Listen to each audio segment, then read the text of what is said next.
5, 4, 3, 2, 1, 0.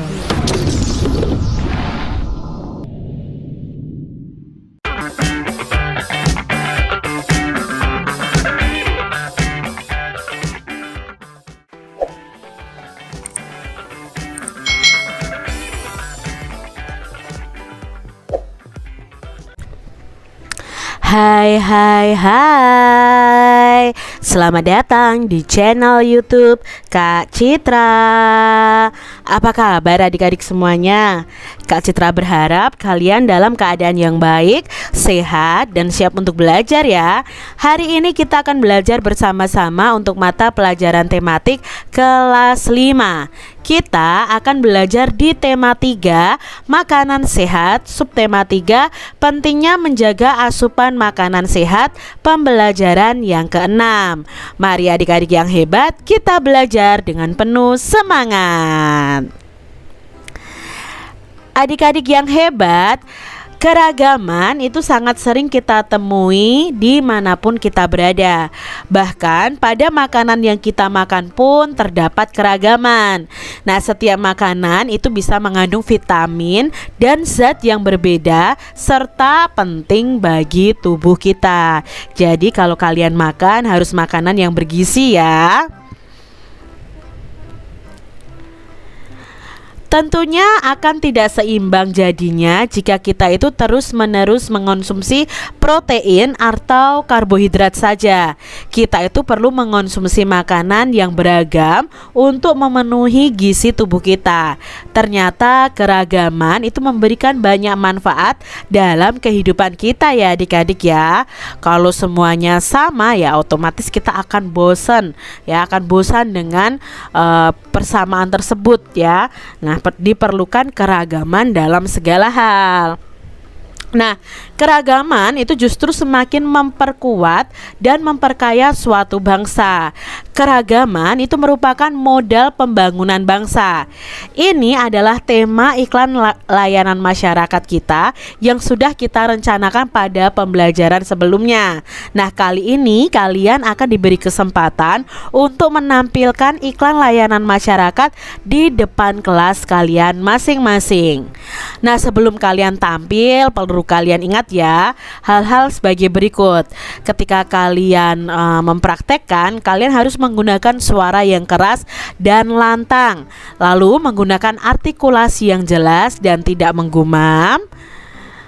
Menggunakan kontak mata dengan penonton, jangan menunduk atau melihat atas ya adik-adik ya. Tidak menghalangi pandangan mata penonton. Lalu tampil penuh percaya diri ya, jangan minder adik-adik. Kalian pasti bisa. Menggunakan perlengkapan pendukung iklan ya. Lalu menjadikan sketsa gambar atau storyboard sesuai naskah sebagai pedoman beraktingnya. Dan kalian harus hafal nih dengan naskah yang akan dibawakan. Nah, ini ya yang perlu kalian perhatikan sebelum kalian menampilkan iklan layanan masyarakat yang kalian buat. Nah, saksikan juga nih iklan layanan masyarakat dari kelompok teman-teman kalian. Kalian bisa mengisikan kolom berikut ini selesai menyaksikan penampilan teman-teman kalian. Jadi kalian bisa mengisi kolomnya. Misalnya kelompok yang kalian saksikan itu kelompok apa? Lalu kata kunci iklannya apa? Lalu contoh keberagaman yang terdapat dalam iklan itu apa saja? Dan makna keberagaman yang terdapat dalam iklan. Nah, masing-masing kelompok kalian tuliskan ini. Lalu kalian setelah itu merefleksikan, apakah aku sudah memberikan kontribusi bagi kerja kelompokku? Apakah aku sudah menampilkan iklan kelompokku dengan penuh percaya diri? Lalu apakah yang akan aku lakukan agar kerja kelompok menjadi lebih baik? Dan manakah yang lebih baik, bekerja sendiri atau bekerja dalam sebuah kelompok? Nah, ini refleksi setelah kalian menampilkan semua itu. Adik-adik, dalam sebuah kelompok kita itu berhadapan dengan keanekaragaman. Nah, perbedaan pendapat pasti terjadi, tetapi bekerja sama dalam keberagaman mengajarkan kita untuk bertoleransi satu dengan yang lainnya. Apakah kelebihan bekerja seorang diri adik-adik? Nah, kelebihan ketika kita bekerja seorang diri adalah bisa melatih kemandirian karena berusaha menyelesaikan sendiri dengan sebaik mungkin. Lebih fokus dalam mengerjakan pekerjaan, lebih rileks dan nyaman dalam mengerjakannya. Ini kelebihan ketika kita bekerja atau belajar seorang diri.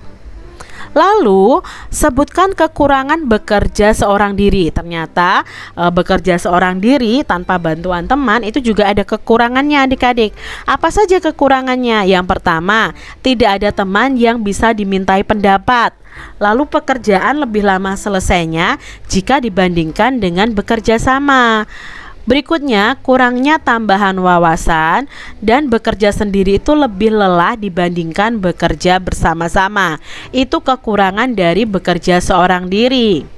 Berikutnya, apakah kelebihan bekerja dalam sebuah kelompok? Nah, kelebihan bekerja dalam sebuah kelompok adalah pekerjaan lebih cepat selesai. Pekerjaan terasa lebih ringan adik-adik. Lalu melatih kerjasama dengan orang lain, dapat membagi pekerjaan dengan sesama anggota kelompok. Ini kelebihan bekerja dalam sebuah kelompok. Sebutkan kekurangan bekerja dalam sebuah kelompok. Nah, ternyata bekerja dalam sebuah kelompok itu juga ada kekurangannya. Yang pertama, mungkin tidak adil dalam pembagian tugas ya. Ada anggota kelompok yang mendominasi pengambilan keputusan, sukar konsentrasi karena banyak orang, dan memungkinkan pengambilan keputusan itu berlarut-larut. Ternyata bekerja sendiri maupun bekerja kelompok itu memiliki kelebihan dan kekurangan masing-masing. Adik-adik yang hebat, keragaman corak batik Nusantara merupakan kekayaan yang tak ternilai bagi bangsa Indonesia.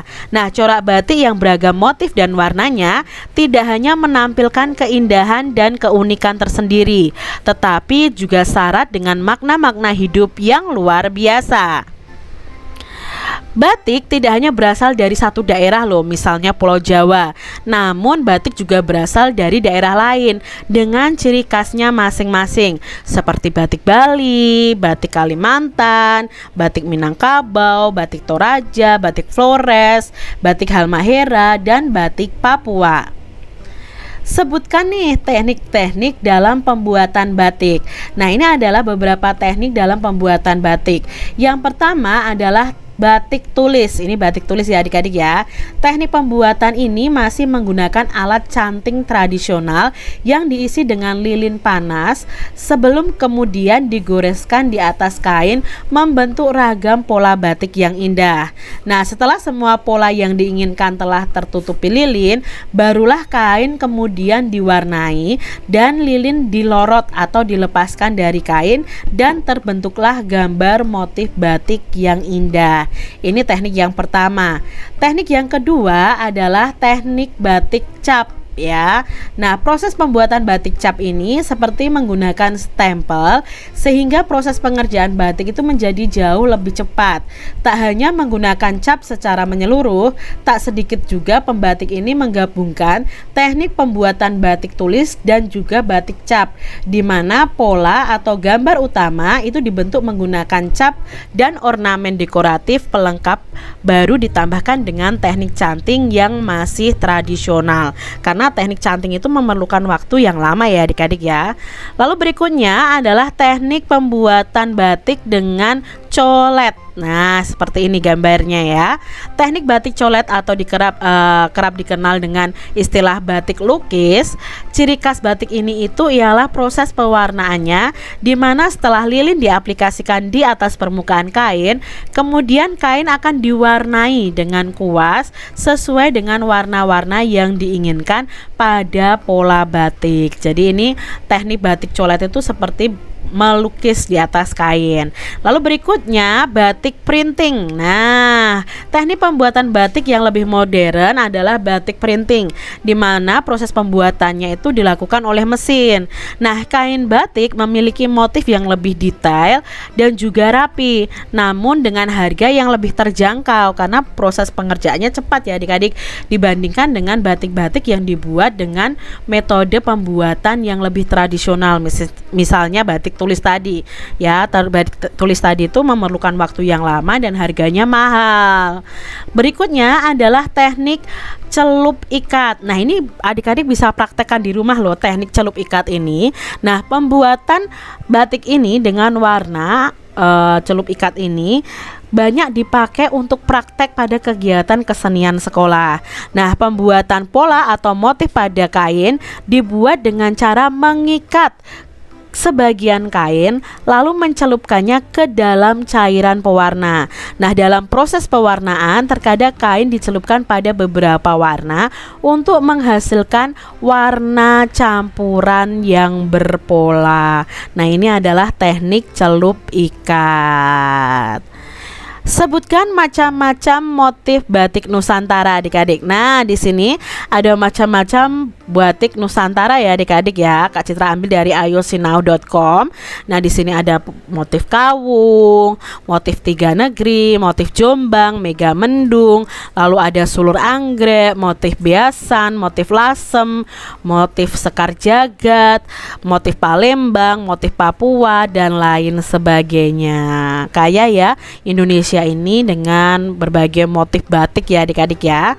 Apakah manfaat keberagaman budaya bagi suatu bangsa? Nah, manfaat keberagaman budaya bagi suatu bangsa adalah menumbuhkan sikap nasionalisme, lalu sebagai identitas bangsa di mata internasional, sebagai alat pemersatu bangsa, lalu sebagai ikon pariwisata, dan bisa menambahkan pendapatan nasional, memupuk sikap toleransi, dan sebagai sumber pengetahuan bagi dunia. Itu manfaat keberagaman budaya bagi suatu bangsa. Demikian tadi adik-adik pembahasan kita di tema 3, subtema 3 pembelajaran yang ke-6. Semoga video pembelajaran ini bermanfaat ya untuk adik-adik semuanya, dan sampai jumpa lagi di video pembelajaran Kak Citra selanjutnya. Tuhan memberkati.